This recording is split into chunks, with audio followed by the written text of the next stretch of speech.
इस लेक्चर में हम एक्सपोनेंशियल इक्वेशंस को पहले क्वाड्रेटिक फॉर्म में चेंज करेंगे और फिर इसके रूट्स फाइंड करेंगे। तो देखते हैं इसके लिए क्वेश्चन। हमारे पास ये क्वेश्चन दिया गया है, यहाँ पे देखें कि वेरिएबल पावर में आ रहा है तो इसलिए ये क्वाड्रेटिक फॉर्म में नहीं है। देखते हैं इसका सोल्यूशन।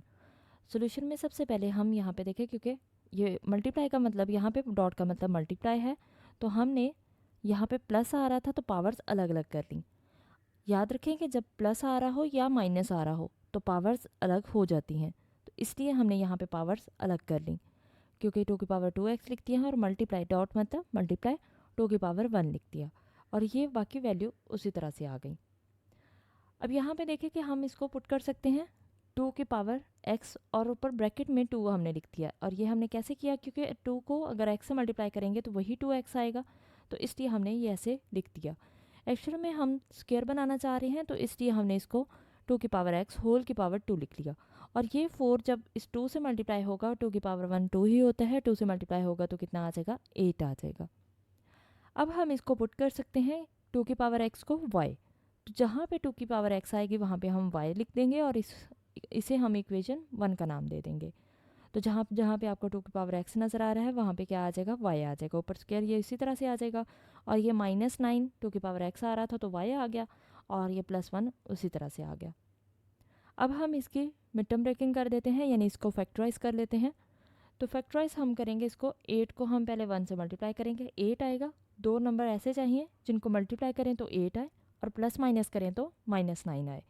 तो हमारे पास ये नंबर्स कौन से मिलेंगे, -8 को अगर -1 से मल्टीप्लाई करें तो कितना आता है, +8 आता है। और -8 -1 कितना होता है, -9 होता है। तो ये हमारे पास 8 के फैक्टर्स हैं।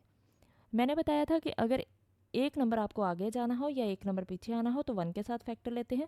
यहाँ पे 8 और 1 को मल्टीप्लाई किया था तो 8 आया था, तो 8 से एक नंबर हमें आगे जाना था, 9 चाहिए था, एक आगे चाहिए था, तो इसलिए हमने 1 के साथ फैक्टर लिया। अब यहाँ पे देखिए हमारे पास इन दो की पेयरिंग कर लेंगे, इन दो में से देखेंगे कॉमन है, इन दो में से तो इनमें से कॉमन हमारे पास क्या आ रहा है, 8y आ रहा है, तो बाकी क्या बचा, y -1। इन दोनों में से कुछ भी कॉमन नहीं है, जब कुछ कॉमन ना हो तो हम 1 कॉमन ले लेते हैं। और यहाँ पे ब्रैकेट अगर इससे पहले माइनस साइन हो तो माइनस लगाते हैं और प्लस हो तो प्लस लगा देते हैं। माइनस जब भी कॉमन आएगा तो इसका साइन चेंज हो जाएगा, ये पॉजिटिव था तो क्या हो गया, नेगेटिव हो गया। अब यहाँ पे देखिए हमारे पास ओवरऑल क्या कॉमन आ रहा है, y -1 कॉमन आ रहा है और बाकी का बचा 8y -1। अब या तो y -1 = 0 है या फिर 8y -1 = 0 है। तो ये -1 उधर जाके क्या हो गया, +1, और इसी तरह से -1 उधर जाके +1 और 8 यहाँ पे मल्टीप्लाई दूसरी साइड पे जाके क्या हो जाएगा, डिवाइड हो जाएगा। ये हमारे पास अभी y का सोल्यूशन आया है, यानी y के रूट्स आए हैं।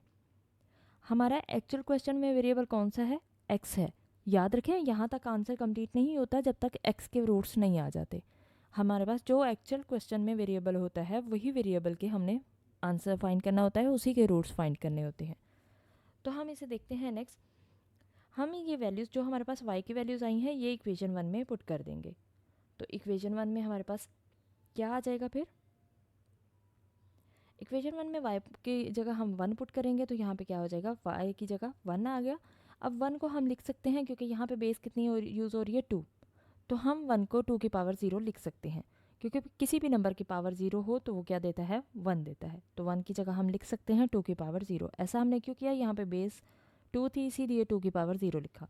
अगर 3 यहाँ पे बेस यूज़ हो रही होती तो हम भी 3 की पावर 0 लिख देते। अब यहाँ पे देखें कि बेस दोनों की सेम है, 2 की पावर x और 2 की पावर 0, तो बेस दोनों की सेम है। अगर बेस सेम हो तो पावर्स इक्वल आ जाती हैं, क्योंकि ये इक्वल में है तो इसलिए पावर्स इक्वल आ जाएंगी। तो हमारे पास x = 0, एक सोल्यूशन आ गया इसका। अब हम y = 1/8 पुट करते हैं इक्वेशन 1 में, तो y की जगह 1/8 आ जाएगा। 1/8, 8 को हम क्या लिख सकते हैं, 2 की पावर 3। एक्चुअली में हमारे पास यहाँ पे बेस 2 यूज़ हो रही है, इसीलिए हम इसको 2 की फॉर्म में लेके आना चाह रहे हैं कि बेस 2 किसी तरह से हमें मिल जाए। अब ये +3 है नीचे, तो ऊपर जाके क्या हो जाएगा, -3 हो जाएगा। यहाँ पे देखें कि बेस सेम है और इक्वल में है तो पावर्स भी इक्वल आ जाती हैं। तो हमारे पास x = 3 इसका दूसरा सोल्यूशन आ गया। हम ये दोनों सोल्यूशन सेट में पुट कर देंगे, लिख देंगे। तो हमारे पास कौन कौन से रूट्स आए इस इक्वेशन के, -3 और 0।